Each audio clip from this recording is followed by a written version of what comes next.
Señor, te damos gracias en esta hermosa mañana.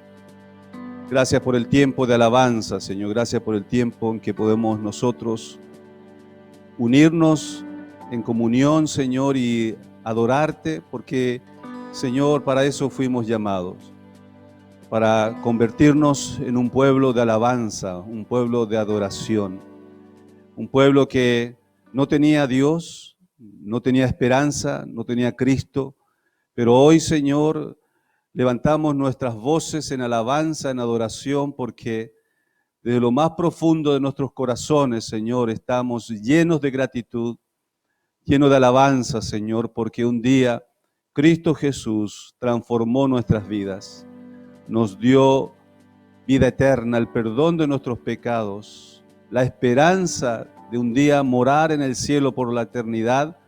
Te alabamos, Señor, por esa bendita esperanza. Hoy recordamos, Señor, también a este siervo tuyo que partió en estos días, Hernán. Señor, te damos gracias porque pudimos nosotros como iglesia, como matrimonio, como varones, conocerle un poco de tiempo. Lastimosamente no pudimos tenerlo aquí físicamente, pero te damos gracias por su vida, por la influencia que él ha dado, Señor, a tanta gente, a tantos matrimonios. Y Señor, nos unimos en este momento en el sentir de todo tu pueblo, Señor, que lo ha conocido, y especialmente por su familia, Padre, por Esther, por sus hijos. No podemos imaginar, Señor, en este momento el dolor que ellos estarán experimentando, pero gracias, Señor, porque ellos han abrazado la esperanza en Jesucristo y están por completo ciertos, seguros de que un día volverán a ver a su esposo, a su papá, y Señor, será por la eternidad, como cantamos recién. Ya no habrá dolor, ni llanto, ni oscuridad, porque tú estarás ya con nosotros allí en la eternidad. Señor, oramos dándote gracias por su vida, por sus carreras, por su ministerio, por su ejemplo, y tuvimos nosotros el privilegio como grupo de matrimonio estar con él la última noche y poder recibir de su boca, de su enseñanza, grandes verdades, Señor, que han quedado marcados en nuestros corazones. Oramos, Señor, que la obra de sus manos continúe y muchos sean desafiados, Señor, con su partida a entregar por completo sus vidas a Cristo Jesús.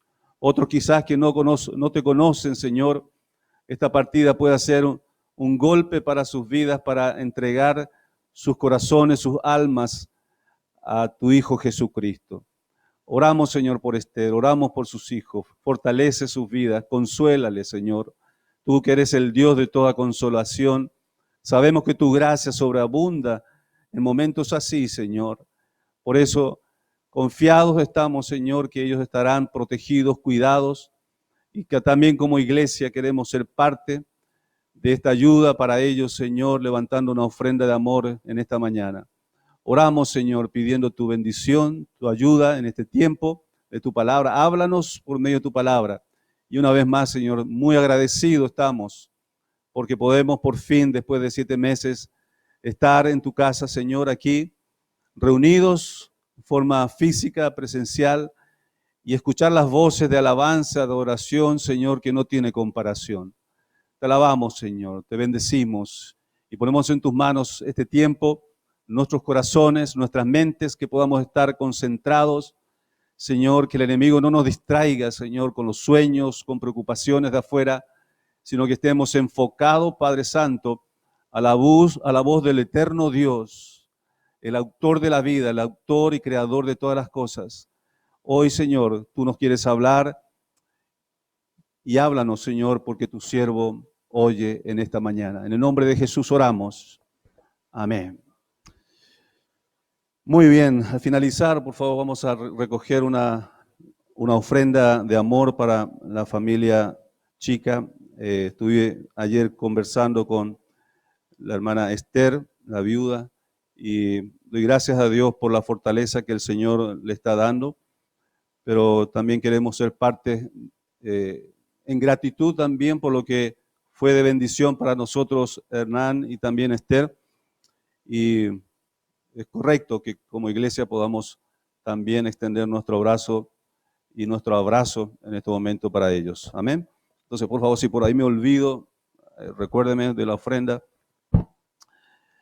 Muy bien, vamos a abrir nuestras Biblias en Salmos capítulo 137, que es el pasaje que hemos tomado ya desde el domingo pasado, y mencionaba acerca de este salmo muy peculiar, muy particular, puesto que a diferencia de los otros pasajes y capítulos de Salmo, que son siempre de alabanza, de adoración, de motivación, de desafío, este es un salmo diferente, ¿verdad?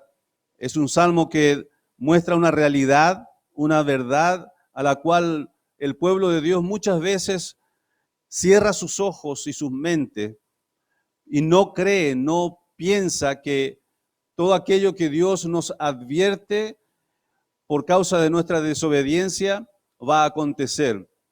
Y vemos a un pueblo, el pueblo de Israel, que por muchos años venía Dios anticipándole, ¿verdad? Advirtiéndole de que se vuelvan a Él, que se entreguen a obedecer completamente a Dios.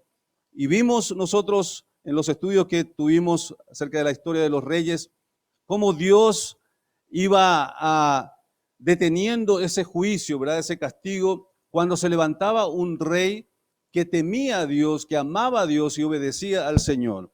Entonces Dios retenía otra vez, contenía su juicio, hasta que el último rey bueno que vimos, estudiamos y tuvo Israel fue Josías. Después de él vinieron 4 reyes malvadísimos, terriblemente malvados, que hicieron peor de todos aquellos que estaban antes. Entonces, ya no había forma de detener el juicio de Dios. Y recordaba en estos días justamente ese versículo también de Jeremías o Isaías, creo que cuando hay grietas en las paredes, esto amenaza destrucción y ruinas, ¿verdad? Y va manifestando, va anunciando ruinas, pero si no hacemos nada por reparar esas grietas, dice que un día esas grietas se abrirán y caerá las paredes y tratarán de detenerlo y no podrá ser detenido. No hay quien lo detenga. Hermanos, cuando el castigo de Dios, la advertencia de Dios se cumple, se cumple. Y por más que pensemos, soy hijo de Dios, soy parte del pueblo de Dios, cuando esa pared comienza a derrumbarse, no hay quien lo detenga. Y eso justamente nos enseñó el pasaje que vimos el miércoles pasado, que vino el castigo de Dios y ya no hubo, ¿qué dice? Remedio. Ya no hubo forma de detener el juicio de Dios. Ya el pecado fue y las maldades fueron ya a la máxima exponencia. Ya no había forma de detener esto. Entonces vimos en este pasaje a un pueblo ya en la esclavitud en Babilonia, estando ahí en los ríos de Babilonia, dice el versículo 1, allí nos sentábamos y aún llorábamos, acordándonos de Sión sobre los sauces, en medio de ella colgamos nuestras arpas. Sobre los sauces en medio de ella colgamos nuestras arpas, y los que no nos habían llevado cautivos nos pedían que cantásemos. Y los que nos habían desolado nos pedían alegría, diciendo, cantadnos alguno de los cánticos de Sión. ¿Cómo cantaremos cántico de Jehová en tierra de extraños?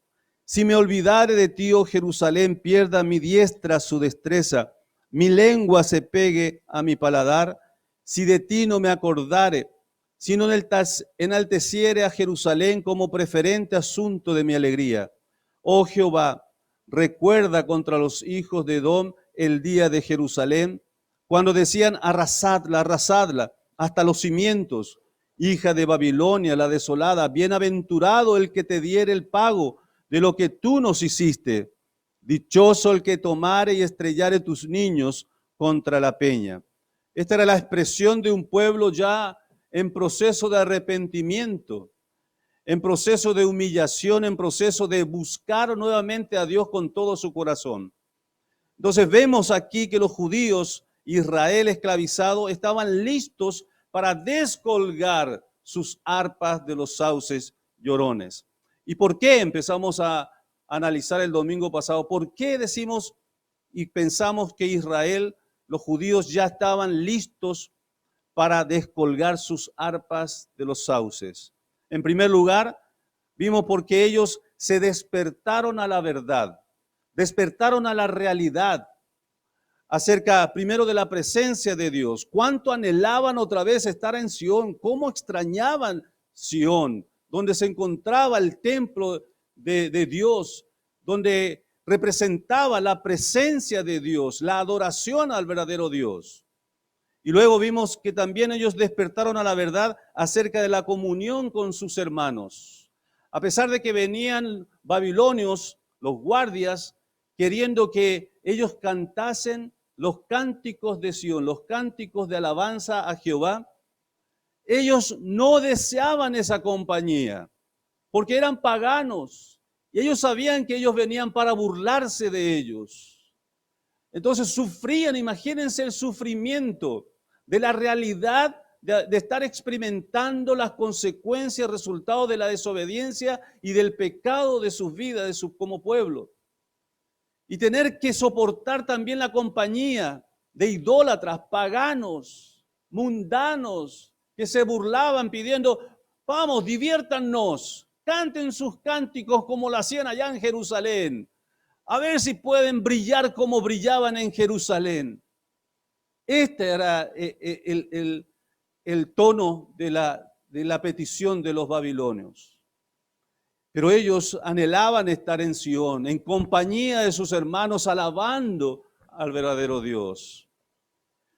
Cuánto se extraña cuando uno está lejos de Dios, la compañía de los hermanos en Cristo. Y aunque quizás uno esté en rebeldía en su corazón, apartado de Dios y lejos de Dios, mi querido, vos no vas a olvidar nunca de lo profundo de tu corazón este tiempo en que estabas en compañía de tus hermanos en Cristo, alabando al Señor. Tenés que experimentar esto, estar en los ríos de Babilonia, lejos de Dios, para sentir lo que ellos estaban sintiendo. Y estar en compañía de mundanos, que vos sabés que son perversos, son idólatras, que no quieren saber nada de Dios y se burlan de Dios. Y también se burlan de vos como cristiano.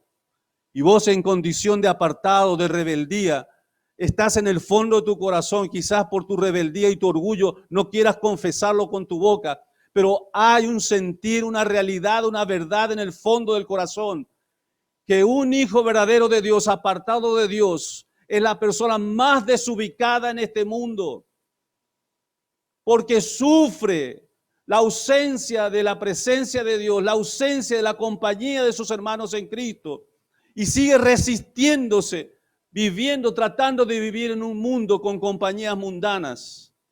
Eso, mi querido, es la peor contradicción a la cual nosotros como cristianos podemos caer. Y sabe, hay muchos así en estos momentos. Se despertaron a la realidad, se despertaron a la verdad de que habiendo pecado, desobedecido a Dios, sucedió lo que nunca ellos esperaron, pero que siempre escucharon de Dios. Por último, despertaron a la verdad acerca de la alabanza a Dios, acerca de lo que era realmente la alabanza. Siglos antes a este tiempo de Salmo 137, los israelitas estaban viajando por el desierto, habiendo salido de Egipto con grandes prodigios y señales y milagros. Tremendo lo que Dios estaba haciendo. Y el propósito de Dios, y es como le dijo a Faraón Moisés, Dios nos está llamando al desierto para alabarle. ¿Por qué? Porque en esta tierra no podemos alabar a Dios. Necesitamos salir de aquí para alabar verdaderamente como pueblo a nuestro Dios. Y ellos dejaron atrás Egipto. Salieron como quienes conquistaron la nación de Egipto. Hasta la gente egipcia le regalaron alhajas, joyas, tesoros. Era impresionante la salida. Y salieron como 2 millones de personas. Habían entrado a Egipto 70 personas, ¿se acuerdan? Y salieron nada más y nada menos que 2 millones de personas. Israelitas. Hasta hubo egipcios que se convirtieron a la religión de ellos y siguieron al mismo Dios de ellos. Y ahí iban, camino al desierto, en su camino, en su rumbo hacia la tierra prometida. Encabezaban la marcha los levitas llevando el arca y cantando y alabando a Dios. Inmediatamente detrás de ellos iba la tribu de Judá. ¿Sabe qué significa Judá? Alabanza. Alabanza. En Egipto tampoco ellos podían adorar como estos en Salmo 137, los que estaban ya en esclavitud en Babilonia. Pero, ¿saben? Era un pueblo numeroso llamado por Dios a convertirse en un pueblo de alabanza. Egipto, tierra de esclavitud, a una tierra de libertad y abundancia, no solo para alabar a Dios, sino para convertirse en un pueblo de servidores y de adoradores a Dios. Vamos a Efesios capítulo 1, versículo 4 al 6. Efesios capítulo 1.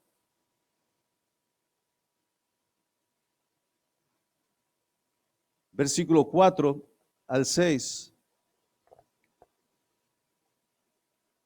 Y aquí ya hablando acerca de la iglesia, acerca del Nuevo Testamento, de este pueblo que Dios estaba llamando también, aparte de los judíos, Dios siempre tuvo la intención de ganar pueblo en todas las naciones del mundo. Y dice así, según nos escogió en Él antes de la fundación del mundo, para que fuésemos santos y sin mancha delante de Él, en amor habiéndonos predestinado para ser adoptados hijos suyos por medio de Jesucristo, según el puro afecto de su voluntad. Versículo 6. ¿Cuál es el propósito de Dios al llamar a ese pueblo? ¿Para qué?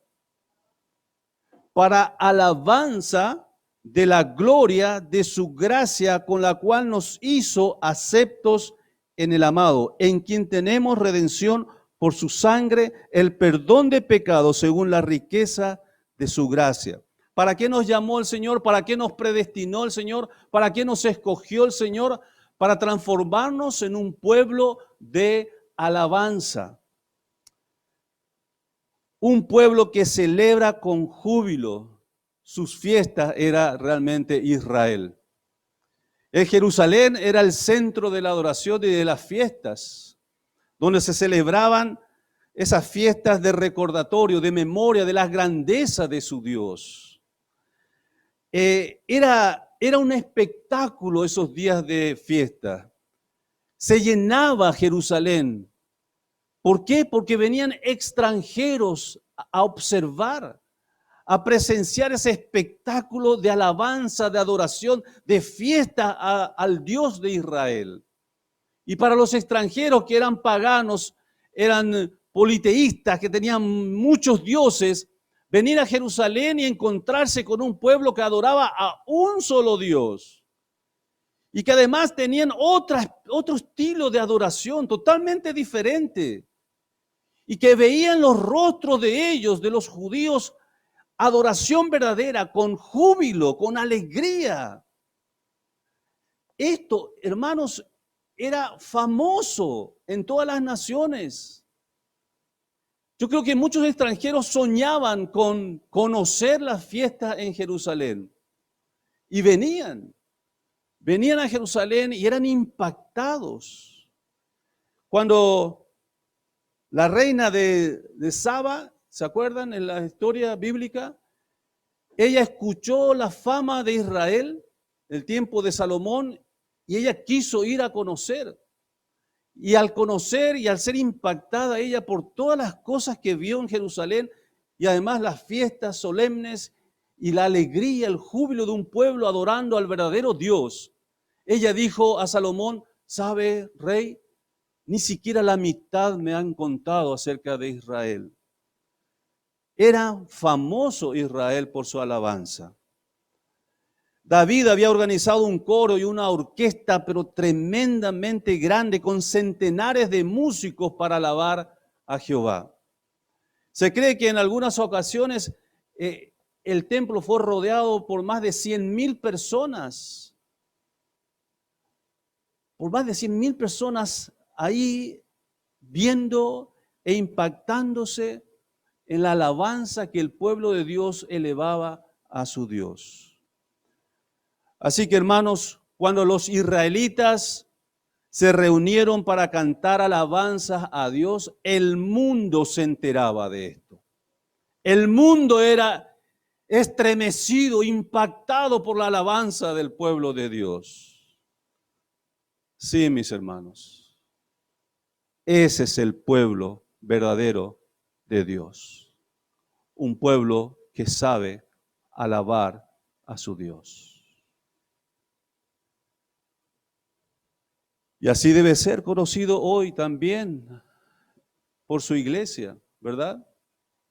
Cuando cantamos fuerte la alabanza acá, te puedo asegurar que hay vecinos que están con su oído tratando de esforzarse por escuchar lo más que pueden las alabanzas y las letras que nosotros cantamos desde aquí. El mundo admiraba al pueblo de Israel por su alabanza y ellos deseaban también ser parte de ese pueblo. Hoy muchos cristianos quieren cantar la música del mundo y anhelan ser del mundo. Qué contradicción, ¿verdad? Cuando en aquella época el mundo quería ser como los judíos, como Israel, que alababa con cánticos celestiales, cánticos espirituales al Dios verdadero. Y querían ser parte de ese pueblo. Hoy los cristianos aman los cánticos del mundo y quieren ser parte del mundo. Esto es totalmente contradictorio a todas las verdades bíblicas que podemos nosotros conocer. Por eso decimos, los judíos estaban listos para descolgar sus arpas, porque anhelaban estar otra vez allá en el templo de la adoración.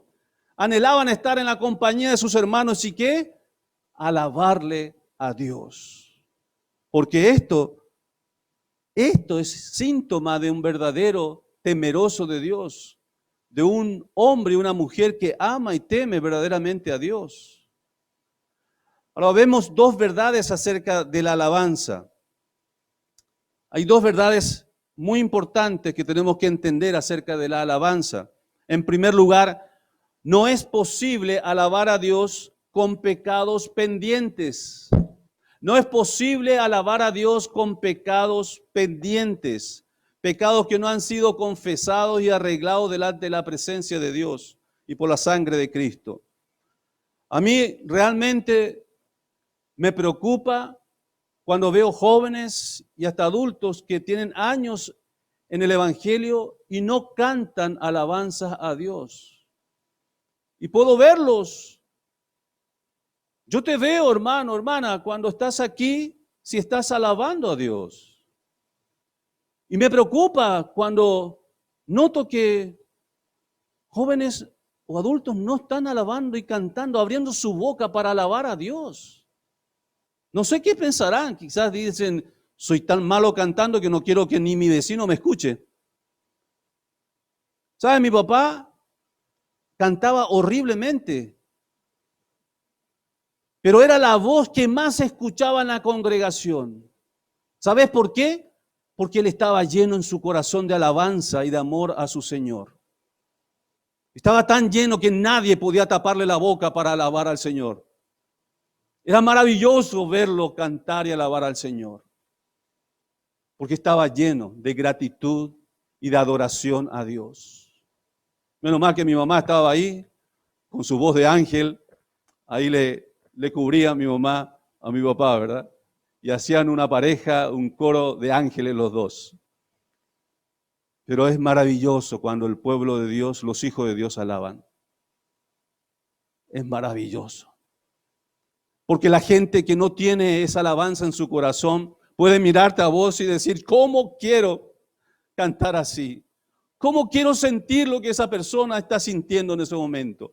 ¿Cómo quiero disfrutar esa felicidad, ese júbilo que manifiestan los hijos de Dios, el pueblo de Dios, cuando alaban a su Dios? Pero no es posible alabar a Dios con pecados pendientes, hermanos. A todo cristiano verdadero le gusta la alabanza y la tienen en gran estima. Fíjense, Salmos capítulo 32, versículo 11. Salmos 32, versículo 11. Este es un síntoma, es una señal, es una distinción de los hijos verdaderos de Dios. 32, 11. Alegraos en Jehová y gozaos. ¿Quiénes? Los justos, los hijos de Dios. Y cantad con júbilo todos vosotros los rectos de corazón. ¿Qué hacen los justos y los rectos, los salvos, los redimidos en Cristo? Cantan con júbilo de corazón. Esto es una distinción de un verdadero cristiano. Por eso te digo, me preocupa cuando te veo y no cantas y no alabas al Señor.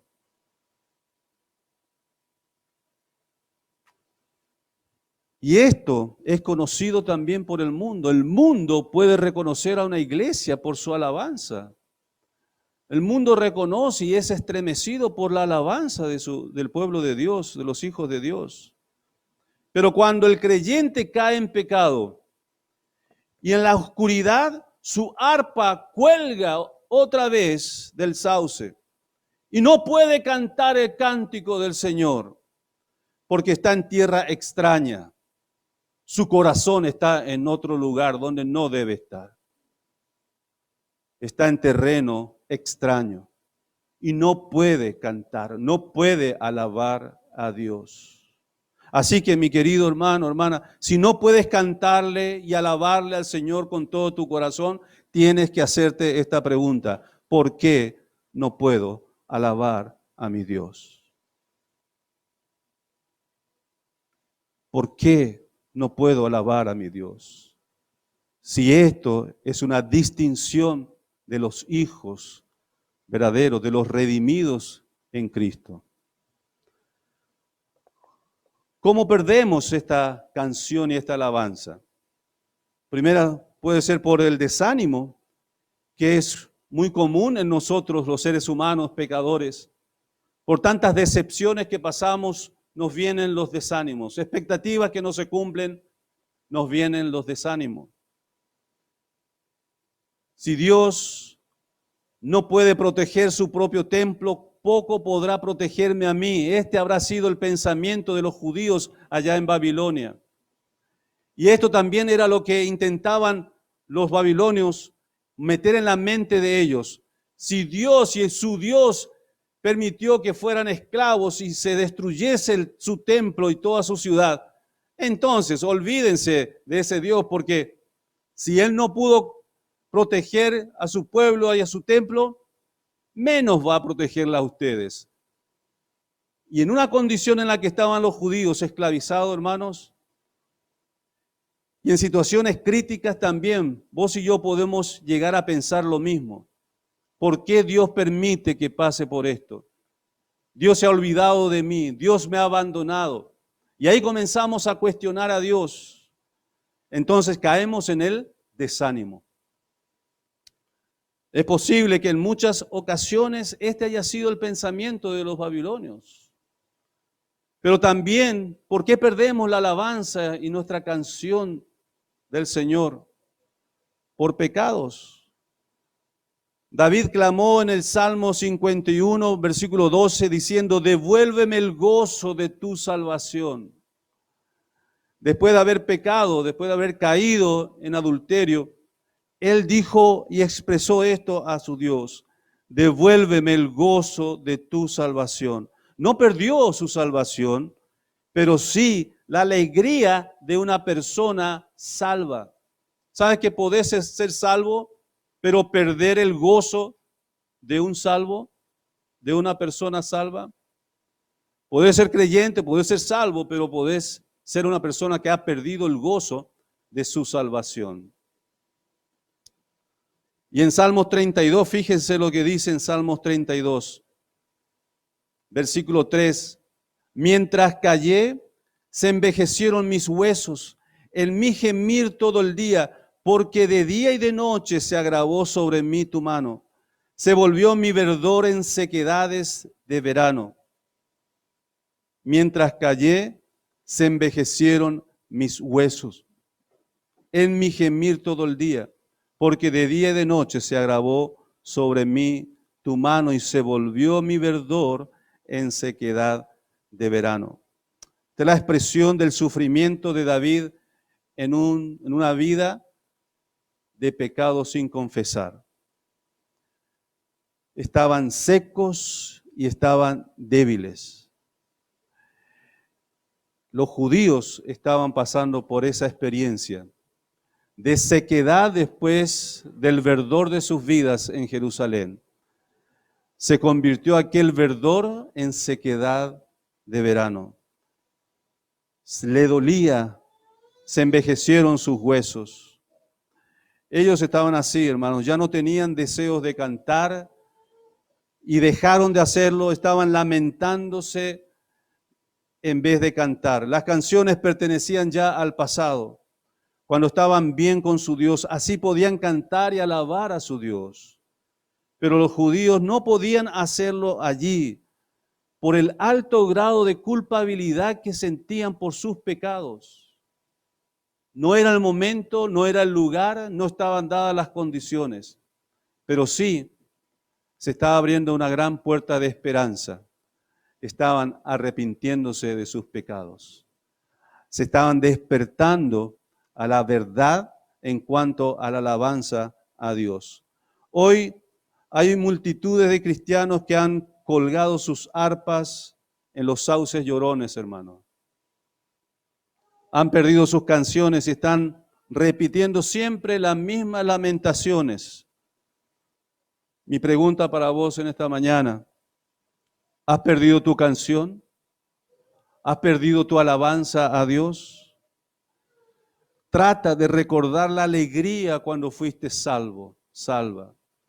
Trata de recordar aquellos días en que servías a Dios con todo tu corazón. Trata de recordar la alegría y el gozo de tu salvación. Y hoy comienza a descolgar tu arpa del sauce.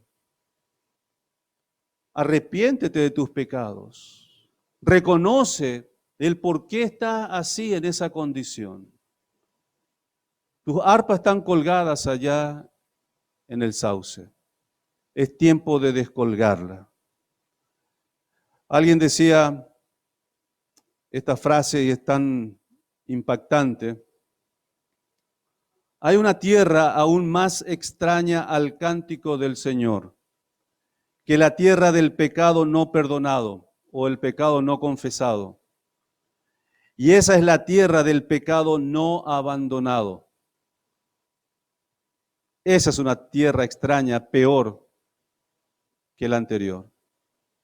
Hay una tierra aún más extraña al cántico del Señor que la tierra del pecado no perdonado, y es la tierra del pecado no abandonado.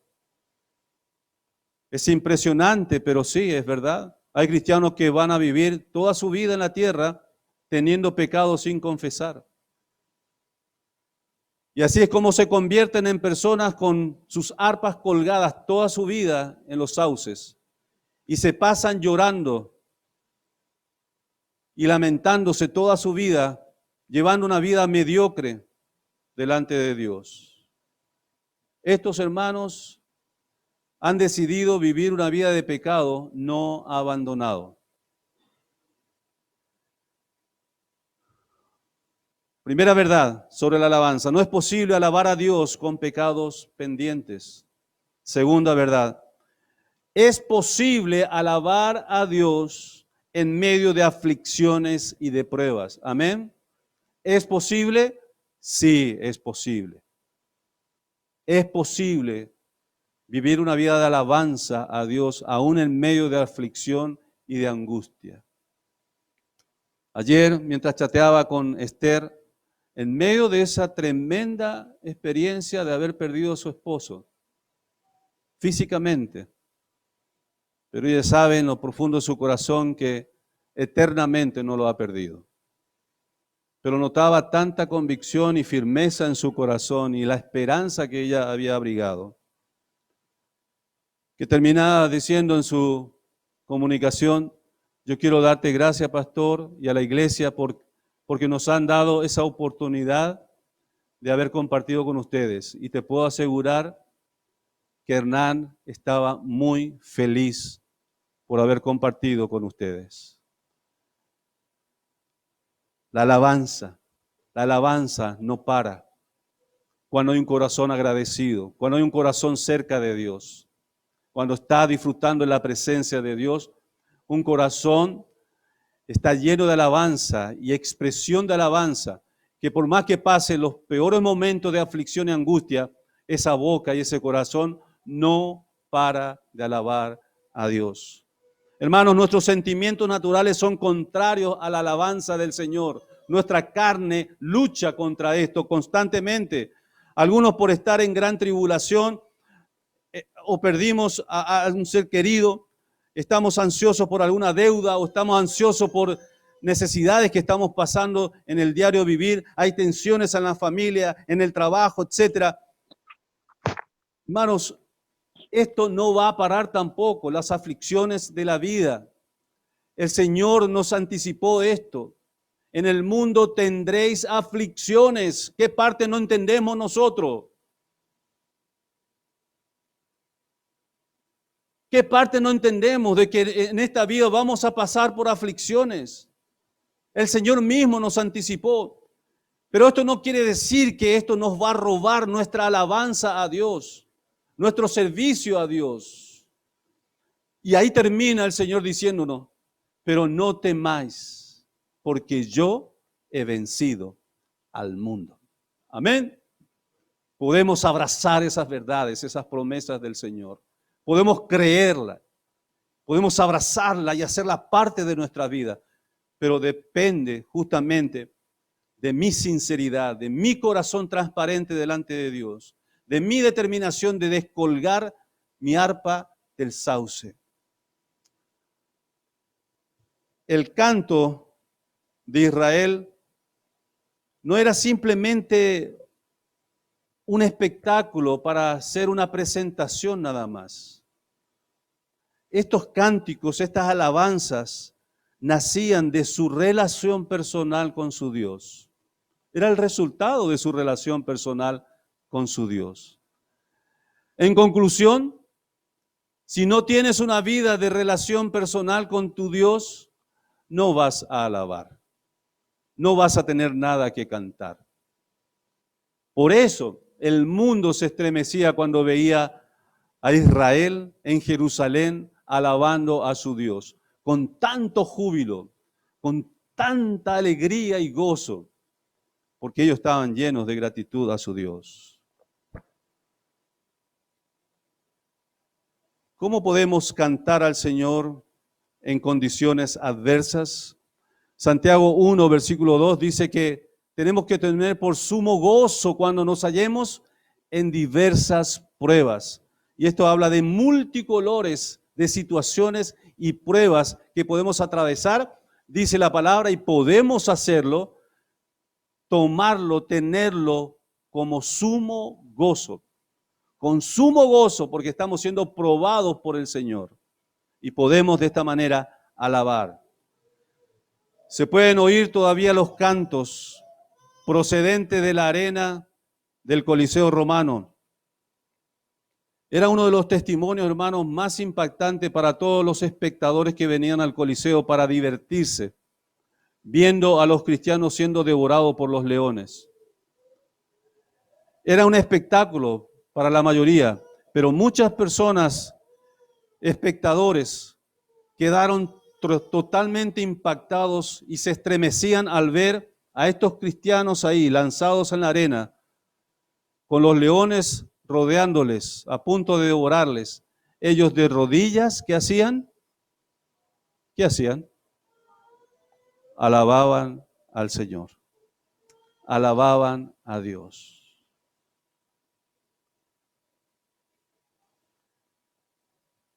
Se puede oír a los cristianos en la mazmorra de Filipos siendo torturados, pero ellos alababan al Señor.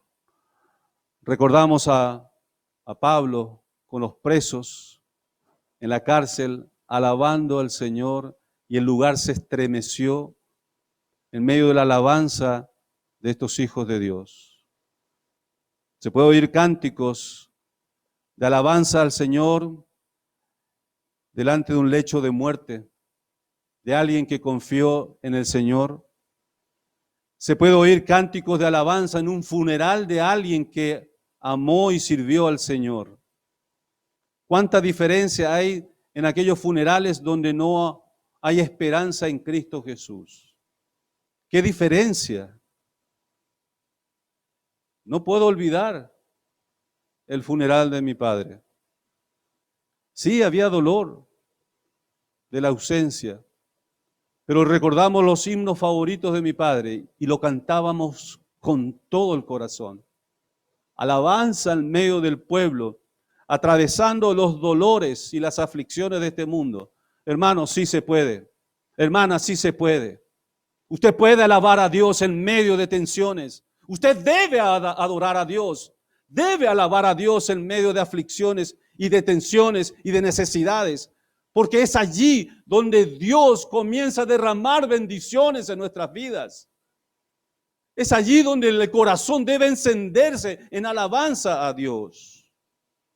Porque es allí donde Dios envía salvación y bendición. Pero no salen cánticos del alma cuando estamos bajo pecado, cuando estamos desagradando a Dios. Es imposible que salga alabanza de un corazón así. Vamos a Salmos capítulo 40.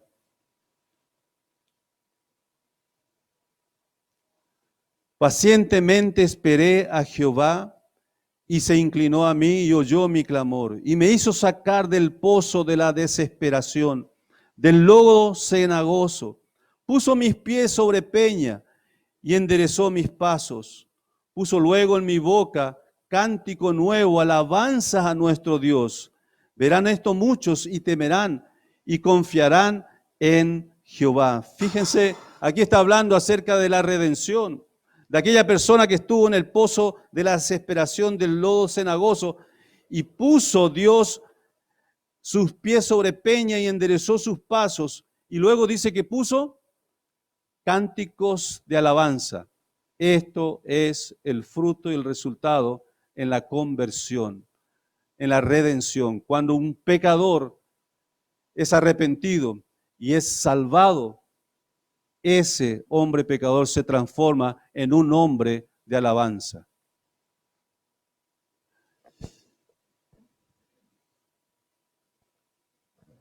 Ellos, los judíos, se despertaron a la verdad en cuanto a la alabanza, en cuanto a la presencia de Dios, en cuanto a la comunión con sus hermanos. Y por último, también ellos se desafiaron por la verdad. Volvamos a capítulo 137, por favor, de Salmos. Versículo 4 dice: ¿Cómo cantaremos cántico de Jehová en tierra de extraños? Si me olvidare de ti, oh Jerusalén, pierda mi diestra su destreza, mi lengua se pegue a mi paladar. Si de ti no me acordare, si no enalteciera Jerusalén como preferente asunto de mi alegría. Oh Jehová, recuerda contra los hijos de Edom el día de Jerusalén, cuando decían, arrasadla, arrasadla, hasta los cimientos, hija de Babilonia la desolada. Bienaventurado el que te dice, el que te diere el pago de lo que tú nos hiciste. Dichoso el que tomare y estrellare tus niños contra la peña. Ellos también se desafiaron por la verdad. Ellos estaban allí en la orilla del río de Babilonia y se estaban desafiando a sí mismos por la verdad. Despertaron a la verdad, entonces ahora tenían que desafiarse por la verdad e ir en pos de la verdad. Y ahí comenzamos a ver sus expresiones. Y aquí hay un desafío con autoconfrontación. Con autoconfrontación. Es una de las prácticas, hermanos, más efectivas en la vida cristiana, pero también es la menos practicada.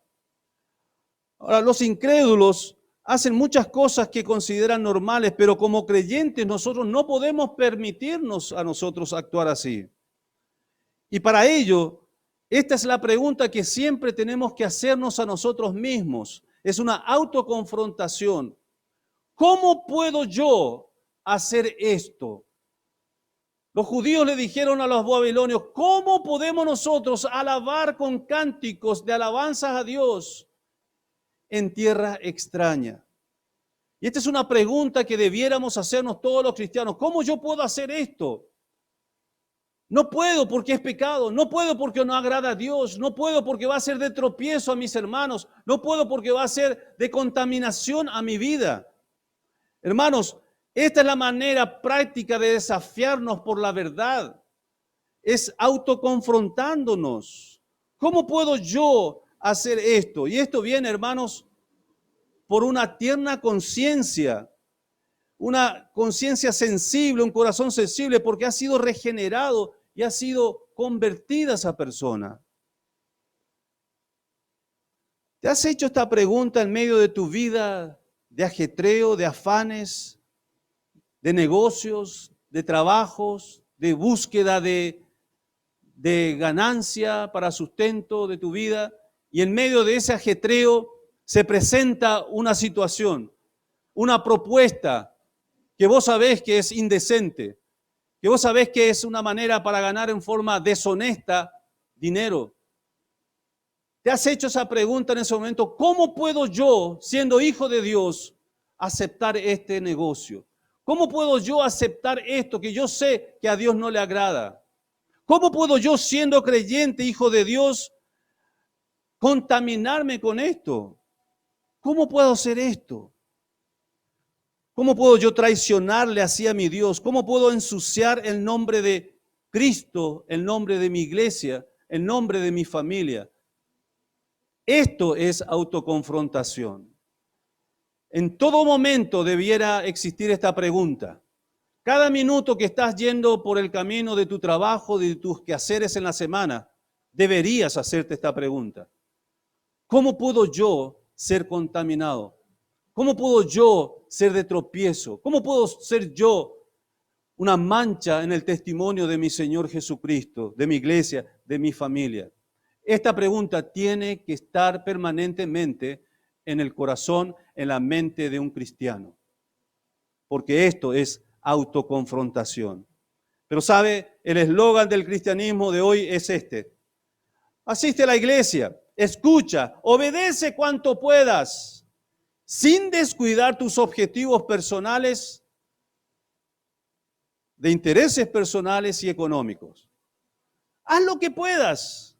No vas a obedecer todo porque te va a afectar en tu trabajo, te va a afectar en tus ganancias que pretendes tener.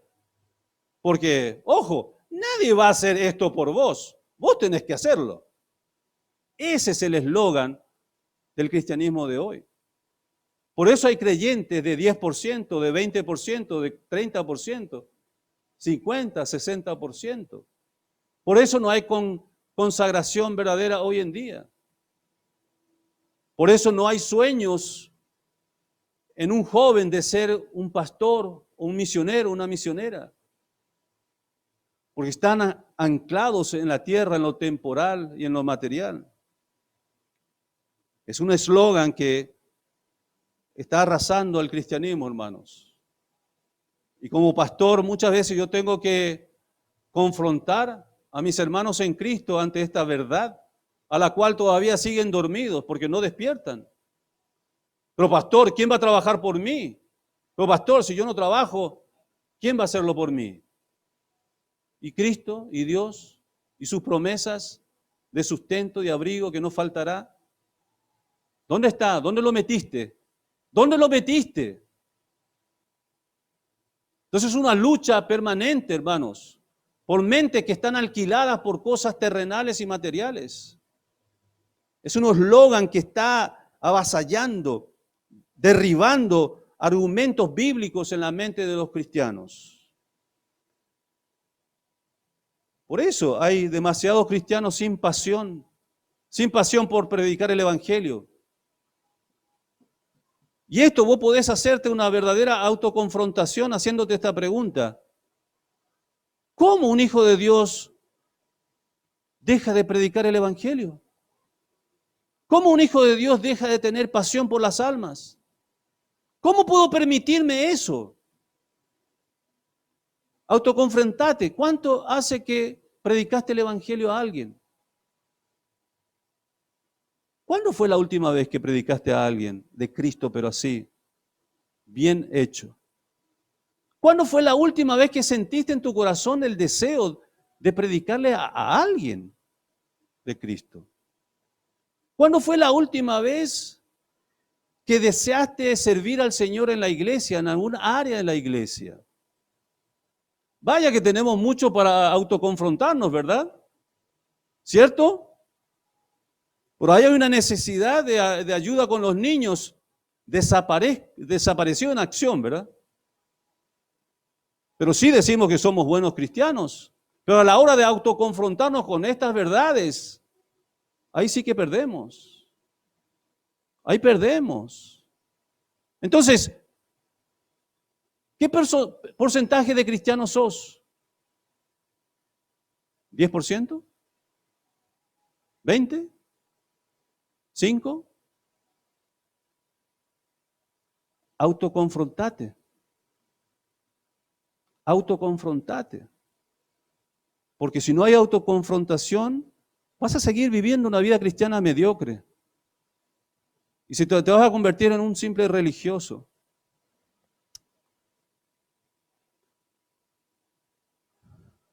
Se desafiaron ellos por la verdad, autoconfrontándose. ¿Cómo nosotros podemos hacer esto?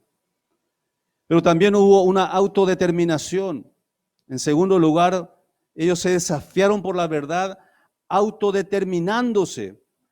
Cuando se determina algo, hermanos, no se puede cambiar así de fácil.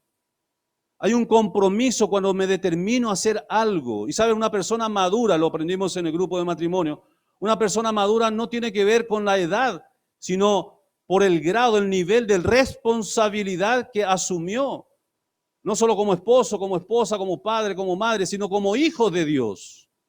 Asumo la responsabilidad de llevar una vida de fidelidad al Señor, de entrega al Señor, de servicio a mi Dios, de siendo de bendición, de edificación al pueblo de Dios. Eso es una determinación y no dejo de hacerlo. Eso es compromiso y determinación. Y eso te va a convertir en una persona realmente madura. Pero si no has llegado a ese nivel de responsabilidad en tu vida cristiana, no eres maduro, eres una persona inmadura. Si me olvido de ti, oh Jerusalén, pierda mi diestra, mi destreza.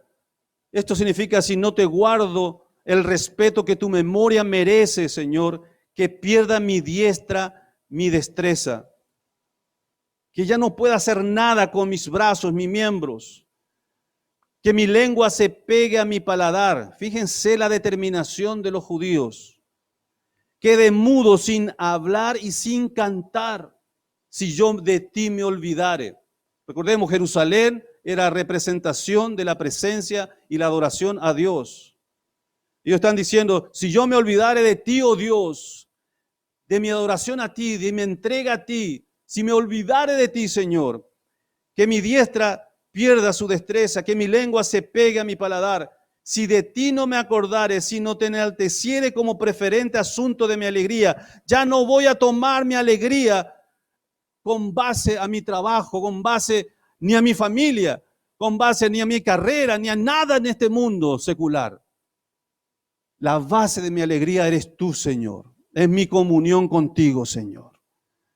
Si no te enalteciere como preferente asunto de mi alegría, si te sacara a ti como la base y el fundamento de mi alegría, Señor, pierda mi diestra, mi destreza y mi lengua se pegue a mi paladar.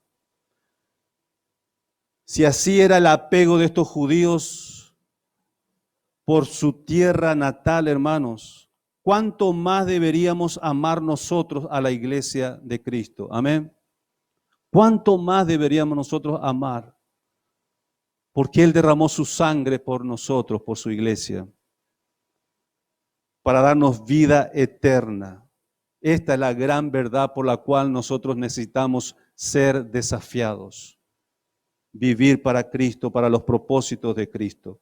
Bien si tienes una carrera, bien si tienes un trabajo al cual te estás dedicando y te estás esforzando, pero todo esto tiene que estar en función de los propósitos de Cristo Jesús. ¿Se entiende esto? Todo esto son satélites. El núcleo, el centro es Cristo y sus propósitos. Ahora mi pregunta para vos, hermano, hermana en Cristo. ¿Te atreverías a determinarte a todo o nada? Parafraseando o cambiando la frase de estos versículos, nosotros podríamos actualizarlo hoy diciendo de esta manera, como decían los judíos allí en Babilonia. Si no me entregare a Dios para servirle, si no buscara hacer su voluntad, pierda mis habilidades y destrezas, porque es mejor que mis miembros sirvan a su Creador que al mundo. Si no enalteciere a Dios sirviéndole en su obra en la iglesia, que es motivo de mi gozo, pierda yo todas las habilidades de mi cuerpo. ¿Te animarías a hacer una oración así?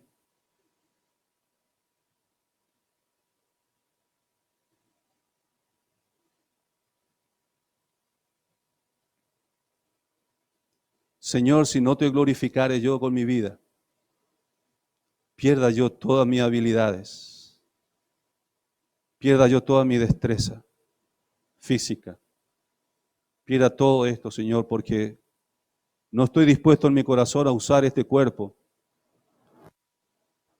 para otra cosa que no sea para los propósitos de mi Creador. Esto sí es autodeterminación, ¿verdad? Esta fue la oración de los judíos. Pero ¿sabe? No vas a llegar a ese punto hasta que llegues al río, a la orilla del río de Babilonia. Hasta que llegues al punto de entender que vos dependés totalmente de Dios. Hasta que no llegues al punto de experimentar que ya no podés absolutamente hacer nada más, sino solamente alabar y clamar a Dios. Porque así se experimenta a orillas del río de Babilonia. Uno reconoce que sin Dios nada somos y nada podemos hacer. ¿Te animarías a hacer una oración así?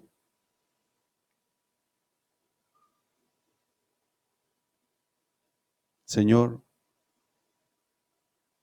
si mi cuerpo y mi vida no te glorifica, si mi objetivo y mis metas no son el de agradarte a ti y hacer tu voluntad, Señor, quítame todas mis habilidades y destrezas.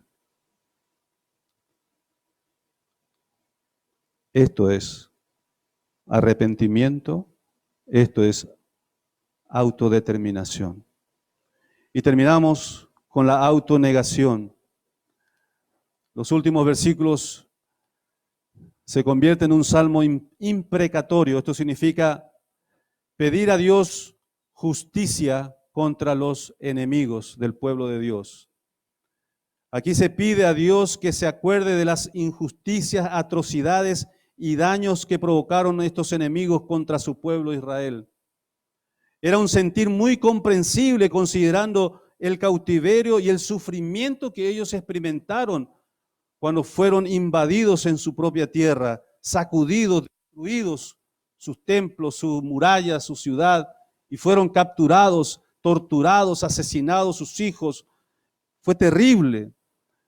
Que ellos querían que desaparecieran estos enemigos de la faz de la tierra, o por lo menos que sean reducidos y que dejen de ser amenaza para el pueblo de Israel. ¿Por qué? Porque experimentaron la crueldad del enemigo, lo que produjo el enemigo.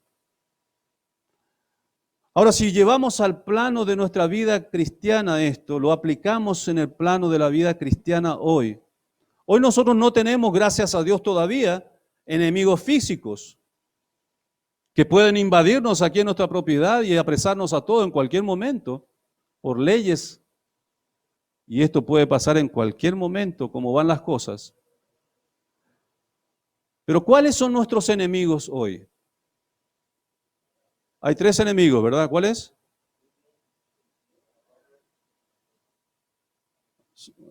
¿Hay un solo creyente acá, Marciano? ¿Alguien más sabe cuáles son nuestros enemigos? Y Satanás. ¿Cuál es el peor de los 3 enemigos? ¿Cómo? La carne. Soy yo.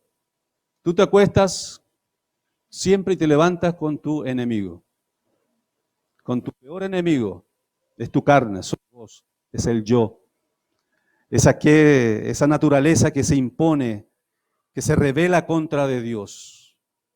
Ese soy. Ese es mi peor enemigo. Ahora, si vamos a la escritura del Nuevo Testamento, nos habla mucho acerca de ese enemigo al cual tenemos que derrotar, al cual tenemos que vencer. Y para eso tenemos que autonegarnos. Cristo dijo en Mateo 16, 24, si alguno quiere venir en pos de mí, ¿qué dice en primer lugar? Niéguese a sí mismo. La psicología te va a decir, no lo hagas nunca, eso no se hace. Pero Cristo, la Biblia, la palabra de Dios dice que sí. Tienes que negarte a ti mismo porque eres pecador, eres un rebelde por naturaleza contra Dios y los propósitos de Dios. Por lo tanto, Cristo dijo, si quieres verdaderamente ser mi discípulo, niégate a ti mismo. ¿Qué dice? Aplaca, mata, destruye a ese enemigo tuyo que es tu carne, tu yo.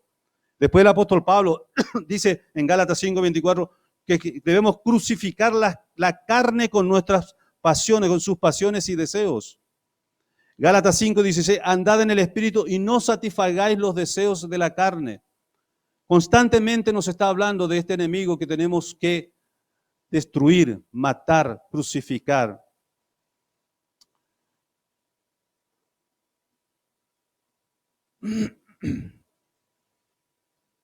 Concluyo algo que dijo Hernán esa última noche que tuvimos con el grupo de matrimonio. Él dijo estas palabras: toda nuestra vida debe modelar a Cristo y nuestros matrimonios debe modelar la relación de Cristo y de su iglesia. Todo matrimonio debe modelar la relación entre Cristo y su iglesia. Pero todo cristiano con su vida debe modelar a Cristo. También dijo que no se debe postergar más esa decisión. Es tiempo de madurar. Es tiempo de madurar. Si estás siendo desafiado, hermano, hermana, a descolgar el arpa del sauce, tiene que haber esta experiencia en tu vida, de haber despertado a la verdad en cuanto a la presencia de tu Dios en tu vida, de la comunión de los hermanos en Cristo y de la alabanza a Dios. Y esto tiene que llevarnos a tener un desafío por la verdad. Por estas verdades yo desafío mi vida a una entrega de autoconfrontación, de preguntarme continuamente y de autoconfrontarme continuamente, con autodeterminación, de decir, Señor, si no hago esto, tú tienes toda la libertad, Señor, de actuar sobre mi vida. Yo recuerdo mis primeros días o semanas de creyente, despertando a la gran verdad del Evangelio y de la salvación en Cristo Jesús. Para mí fue tan impactante toda la verdad del Evangelio, de que en Cristo yo ya era salvo. Recuerdo tan bien una noche cuando yo dije al Señor, Señor, si yo no dedicara mi vida para servirte a ti, Señor, quítamela. Quita mi vida, Señor. Porque no quiero vivir una vida sin servirte. Yo no sabía lo que estaba haciendo, pero ahora que lo estoy estudiando, era autodeterminación. Era entregar mi vida a Cristo y decirle a Dios en oración, Señor, si yo no voy a servirte en el futuro, prefiero que me quites la vida. Porque para mí no hay otra vida mejor que servir a Cristo. Esa es la verdad. Y a esa verdad debemos nosotros desafiarnos a vivir.